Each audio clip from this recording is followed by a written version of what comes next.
Hi, I'm Alex Durante. I'm a 12th grader here at Eisenhower, and today I'm going to be reading out of Charlie Bumpers versus the Teacher of the Year. We're going to start out with Chapter 5. It's called Surrounded. Mrs. Burke was standing outside her door. She was tall, and her face was long. She looked like an egret, a bird with long legs that catches fish in the water. I was the fish.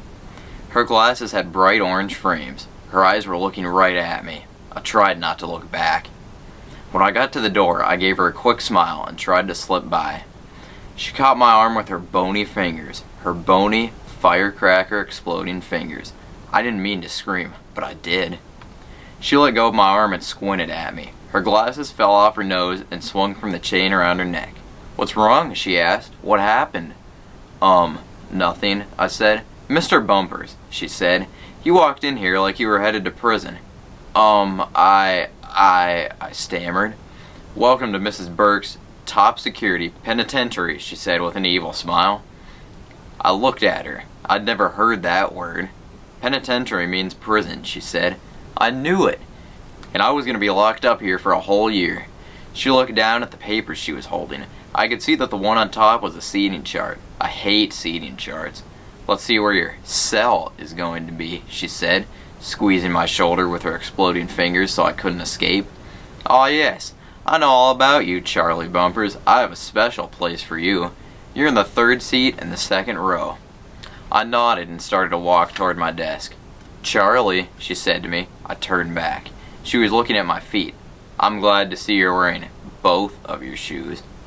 Alex McLeod was sitting in front of the class. He was already having trouble staying in his seat. Mr. Romano used to say that Alex had crazy legs and that they had to move constantly or they would fall off. One of his crazy legs stuck out and nearly tripped me. "Charlie," Alex said, "where are you sitting? By me?" "No," I said, "back there." I walked down the aisle and sat in my seat. I put my new stuff on my desk very carefully. Last year I got good grades on my final report card, but at the bottom Mr. Romano wrote that I had a hard time being organized. I remember his exact words. Next year, Charlie should work harder on keeping things neat and orderly. This will make life easier for him and everyone else around him. I know he can do it. My parents had read that to me 3 times. I put the plastic pen and pencil holder in one corner of my desk and the big binder in the other. I put the scissors and notepads down near the bottom, right in the exact center. Everything was perfect. "Hi, Charlie," Ellen Holmes said, sliding into the desk just in front of mine. "Hi, Ellen," I said.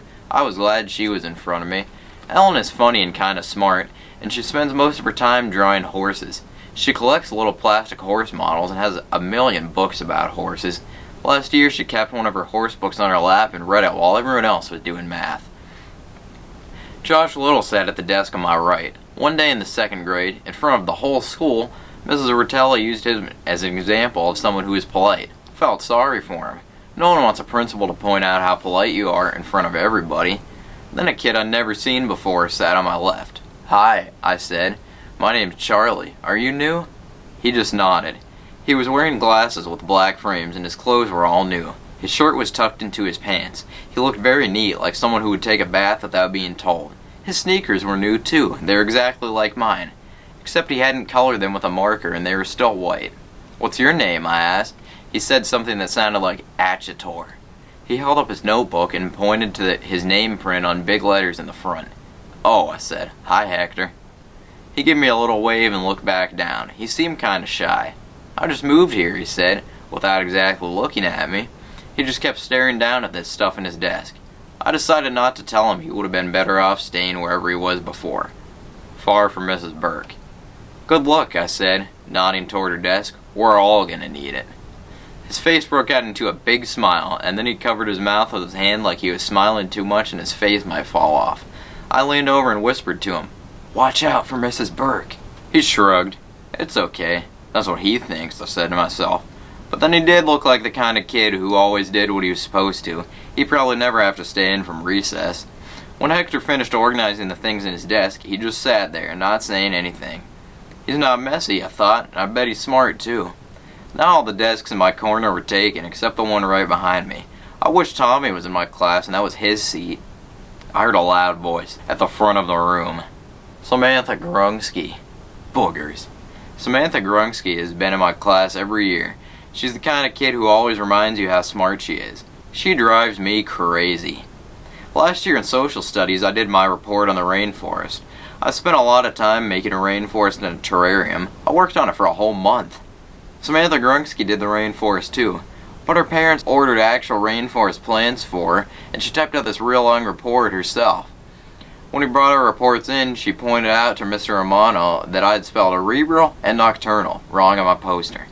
Samantha Grunksky is a bozo, even if she is smart. She turned down my aisle and walked toward me. "Oh no," she said. "Look who I'm sitting behind." "Oh no," I said. "Look who I'm sitting in front of." She crossed her eyes at me. "I'm sure Mrs. Burke made a mistake giving me this seat. Once she gets to know me, she'll see that I should be in a seat near the front so she can call on me easier." I looked at everyone around me, and then I looked at Mrs. Burke. I remembered what she said about me when I came in. "I know about you." Right then I realized what Mrs. Burke was doing. She'd surrounded me with the kids who were really neat and behaved all the time, and always did what they're supposed to, because she wanted me to be neat and good too. Hector, the new kid, was probably put there because he didn't talk much and never did anything wrong. I looked over at him. He was staring at my shoes. I wondered if I was going to have to throw one at him to make him stop gawking at him. This was going to be a long, long year. And now for Chapter 6. Does anyone know where Chile is? Alex McLeod was almost destroyed by Mrs. Burke's exploding fingers that morning. We were doing math problems at our desk, and he got up and started talking to Deshaun Tremont. "Alex," Mrs. Burke called out. "Pow, pow, pow." Her finger snaps echoed across the room. Everyone looked up. Those snaps worked like magic. Alex ran back over to his seat and started writing like a maniac. "Listen, class," our teacher said. "Rule number 1 in Mrs. Burke's empire: stay at your desks unless you have permission to get up." Empire? She called it her empire? I knew it. She was a dictator, and we were her slaves.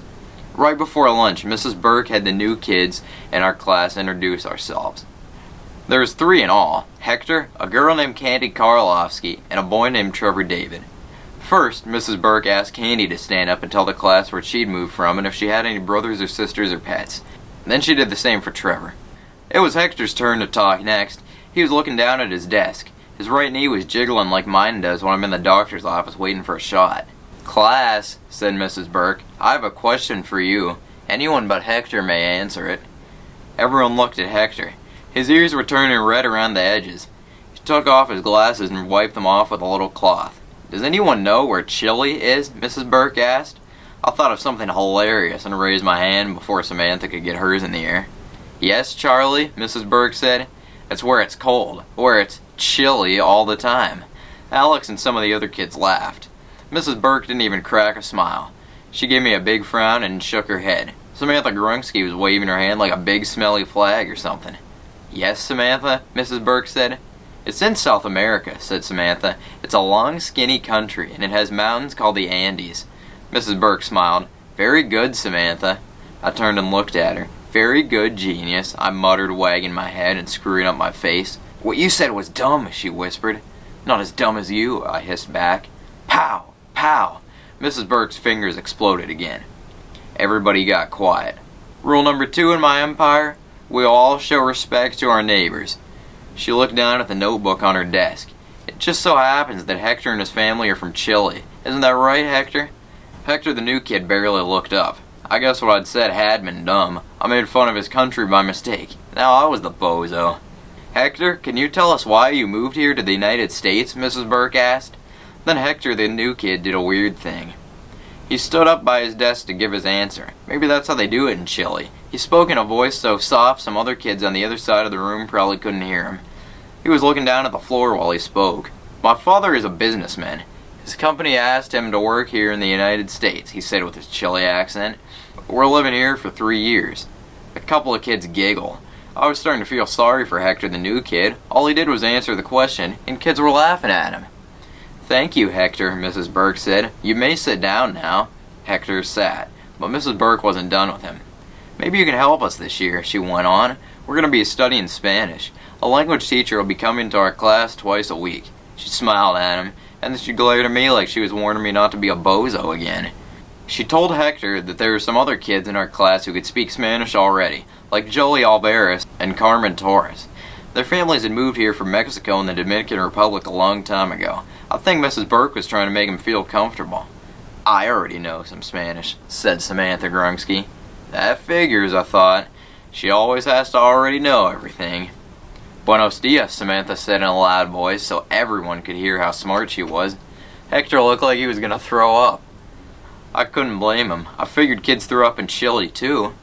Buenos dias, he said back to Samantha. Very good, said Mrs. Burke. She was beaming. She was probably congratulating herself on doing such a good job keeping Charlie Bumpers in line, surrounding him with kids who were always good and could speak other languages. And I was supposed to learn from them? I would never learn from Samantha Grunksky. I'd rather be a bozo. When we lined up to go to lunch, Hector, the new kid, was behind me. Right before we walked down the hall, he asked, "Did you color those shoes yourself?" I nodded. "With a marker?" "It took two," I said. "It was a dumb idea." He just shrugged. He was too polite to say how dumb it was. I looked at his clean white shoes. They didn't look that bad. Alright, well that's it for the chapters. Have a nice night.